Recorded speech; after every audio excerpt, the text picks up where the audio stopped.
Hi, it's me, Egbert, Egggburt, the owner of this radio station. I invite everyone to listen, no matter if you're young, old, black, white, Republican, Democrat, Libertarian, heck, I even want real estate agents listening to my station. Yes, even Rick and Tracy. You're all welcome. Now, it's back to my Goodwill ambassadors, Brad and John. I don't even know where to start from all of the things that have been said that are just wrong.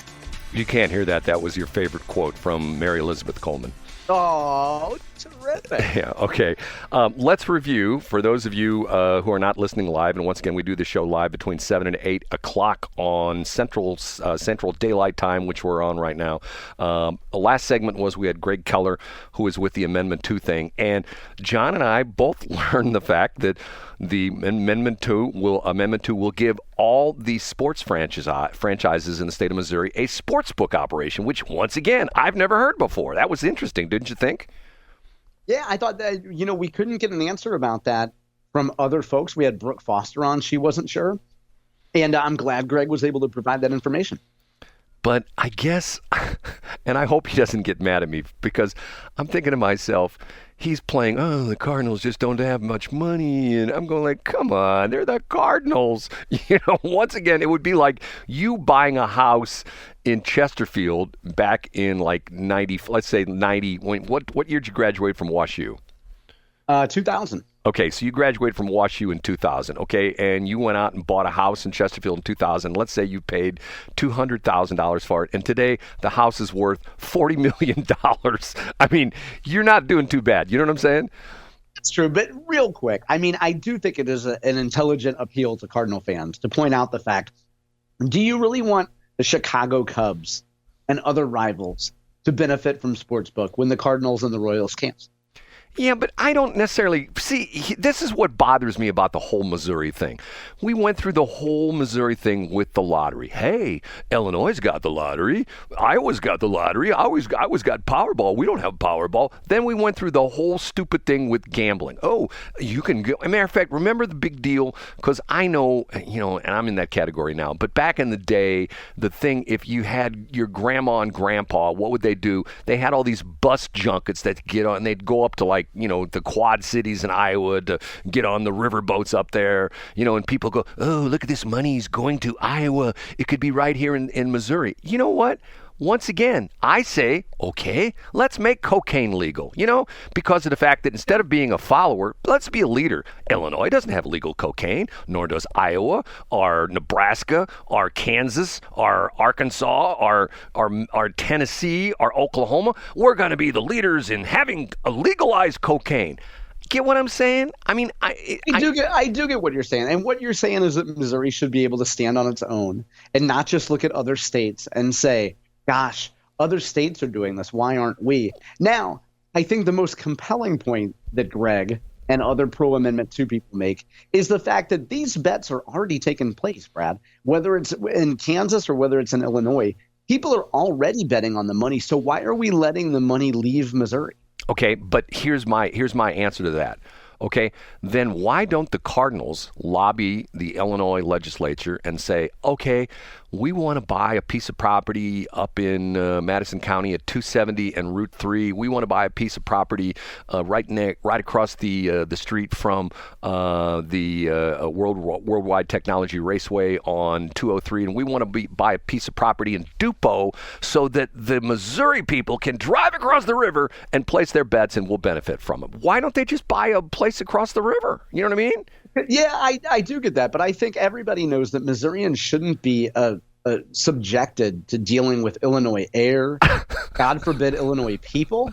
I mean, other than Jason Rosenbaum, have you ever known somebody from Illinois that you liked? Is he from Illinois? Yeah, he's from Chicago. Oh, but he lives here in St. Louis now, though, right? Yeah. Okay. He came here to go to Mizzou, then he's a first generation Missouri. Actually, his grandparents live here. And they actually live in Chesterfield. I don't know if I hope that's not doxing them. But Jason's an Illinois guy. I think he's the only person from Illinois that I've ever met that I like. Well, it's like fans of outdoor soccer. Like, I've never met a fan of professional soccer that I've liked. They wear tight little European jerseys. and they sip European beer and they say, this is hoppy. Let's go watch some football. Yes. You're in the United States. Call it soccer. Right, I don't right. want to see your stupid scarf. John, you bring up to memory the Illinois Air. Okay. When I used to fly helicopters, we were based out of what it was called in the day, it was called Bi-State Parks Airport, and it was over there in Sauget. And every day, every morning, and every afternoon, I used to drive across the river, across the Poplar Street Bridge, head south on Route 3, and go by, the strip clubs and stuff like that, and then go by. And what people don't realize, the strip clubs are just like a very small portion of Sauget. There's a lot of industry over there. You got Monsanto, you got that, that. You got one of your manufacturing plants, your old employers over there, Cerro, Copper, all that kind of things. And it was funny. The first time I heard this guy, there was a jock on the Point, 105.7 The Point, who used to do a live read for Pops all the time. And he would say, hey, it's real easy to get to from Missouri. Just go across the Poplar Street Bridge, head south on Route 3. And when you can taste the air, you're there. And what's funny about that is that only made sense to people who drove over there, because there was a time when the pollution was so bad over there, you could taste the air. Literally, when I would drive over there, and you go, especially when you go from the Cerro Copper plant, you could taste the air. And people go like, how do you taste air? It was so pungent that you could just taste it on your taste buds. You know what I'm saying? It was just... I do know. So just think, you would be driving back from Sauget, tasting the air, and covered in a little bit of glitter. John, not a little bit, a lot of glitter, dude. A lot of glitter. Okay, we have to talk about garbage. Okay, this has turned into, what I find fascinating is the Kamala Harris campaign started out joyful. Did you by any chance hear part of her speech on the ellipse yesterday, which was the shot at Trump, where she's saying all these things? Don't you think the Democrats would learn by Hillary Clinton with her what was it? Reprehensible? No, what was the term she called? A basket of deplorables. Basket of deplorables. Don't you think the Democrats would say, okay, you know what? Hillary sort of stepped in it when she called the backers of Trump deplorables. Okay, don't you think they'd learn their lesson by now? I think so. And there's a couple interesting theories about it. One of them is that Biden doesn't give a heck anymore, and if Kamala loses, he doesn't feel like he's lost too much there. And so I like the idea of Democrats self-sabotaging themselves.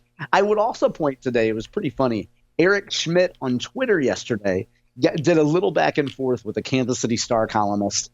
And Eric Schmidt points out, in short, where are Democrats and liberals now to defend the garbage statement from Joe Biden? It's amazing, Brad. And if you don't know what we're talking about, this whole thing revolves around the fact, and the interesting part of this is, I don't know the guy's name, Tony Kinchelol or something like that, and he's a comedian, but his claim to fame is he does a lot of the roasts. If you see him he was on the Tom Brady roast and stuff like that. And what he is, he's a comedian.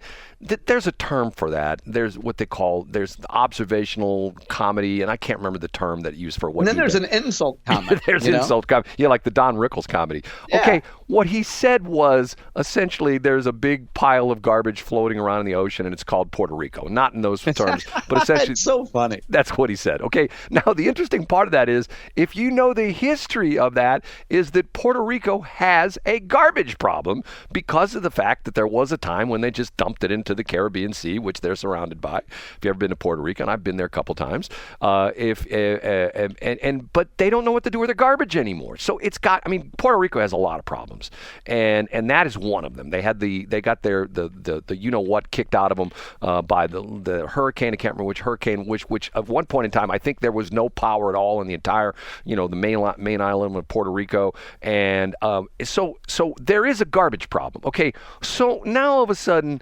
Biden calls, and not once or twice, but he refers to it, if you listen to the whole, if you read the transcript, and you know what, that's sort of funny. Have you ever tried to read Biden's transcripts of speeches he makes? No, but I bet they're like reading a Delmar Gardens patient report. It's like give it to an English teacher with a red pencil and you wouldn't have anything left anymore. It would just be all X'd out and there would be arrows and things like that. You know what I mean? And so he essentially reinforces the fact that the Trump voters are garbage. They're garbage. And he talks about, we don't have that in Delaware. We don't have that problem in Delaware. But I'm thinking to myself, so in other words, if they're Trump supporters in Delaware, they're exempt from being garbage. But in the other 49 states, the Trump voters are all garbage. You know what I mean? It's just... I do. And I saw a great tweet yesterday. I don't remember who it was. But remember when Trump did the McDonald's stick at the drive-thru? Can you imagine if Trump came out today and acted like a garbage man? But see, you're exactly right. And what's funny about that is he's poking fun at the Democrats. And look, I'm gonna sit here right now and say, I think that we have two flawed candidates. I'm not a big fan of Trump this time. I'm not a big fan of Kamala Harris. I think that if we had two fresh faces, and I know you could say Kamala's a fresh face. No, she's not. She's the vice president. She's been around, and she's been in politics pretty much her entire life. Once again, she's one of those people that I think has, except for the fact when she worked for McDonald's, which nobody can prove, but she's already had government jobs, where she was the prosecutor and she was this and she's that. We just need two new candidates, but we're stuck with what we have. But here's my observation. Tell me if I'm right or wrong. Trump seems to have found this mode he's in where he seems so relaxed and is so and happy. Exactly. He did the McDonald's thing. And if you watch the Joe Rogan interview, 3 hours, even Joe Rogan was saying I can't believe he didn't have to get up and pee. And the latest controversy going back between Joe Rogan and the Harris campaign is they go, well, we'll do the Joe Rogan interview, but we're not coming to Austin. Joe has to come to us. And an hour max. John, you know the deal with Joe Rogan. If you want to be on Joe Rogan, you jump on a plane, you fly to Austin, you go to his studio, right? That's the ground You're exactly right. And as I understand it, this was pointed out by the great Parker Bryden on Twitter. As I understand it, during the pandemic, with the exception of the pandemic, because occasionally Rogan would do a couple Zoom calls, Rogan told Trump originally, no, we're not going to wherever you are. You've got to come here and do it. That's always been his policy. And Trump did. And if you listen to the interview, even Rogan, and what's interesting, Rogan has said up front, at one point in time, Rogan said he was not going to have Trump on because he's had him on before, but he wasn't going to have him on during the election cycle because he didn't want to seem like he was, behind anybody. And then he changed his mind and had him on. But he was so relaxed, and Rogan asked the questions, and you didn't get any of the answers. Well, I was born in a middle-class family. You didn't get any of that kind of crap. And what was interesting was Trump, to me, this is me. Once again, I'm not being a Trumpster. I'm just essentially saying, as a communications guy, as a radio guy, as an interview guy, he seemed extremely relaxed, and he seemed like a real person that you could sit across the table from, have dinner with, have her to your house to watch a football game. I know I've heard people all the time say when you get him one-on-one socially, he is the most nicest guy. He's the guy that makes sure your drink's cold. He's the guy that, in other words, he's one of those guys that is the people you want to be around, and some people, I don't like his politics. Screw his politics. He's a human being. And once again, Joe Rogan, couldn't say enough good things about the fact that he sat there for 3 hours. I mean, we do a show that's an hour long. Okay, most radio shows, if you you look like a Mark Cox on 97.1, he does 4 hours. Well, he has a top of the hour break where they do the national news. He's got 6 or 7 minutes off. He can go down the hall. He can go, take a whiz. He can go get a cup of coffee. He can go check his email and stuff like that. When you're on with Joe Rogan, there ain't no breaks. He just starts the recorder and away you go, right? Yeah, exactly right. And I listened to this for a little bit over an hour. I still have more of it to listen to, but I thought it was just fascinating. And you're right. He's so relaxed. And even when you see him at events now, when you see him out in public, I think something changed around, I don't know, maybe it was 3 weeks ago, Brad, 2 or 3 weeks ago, when Kamala did the Fox News interview, which was a disaster for her.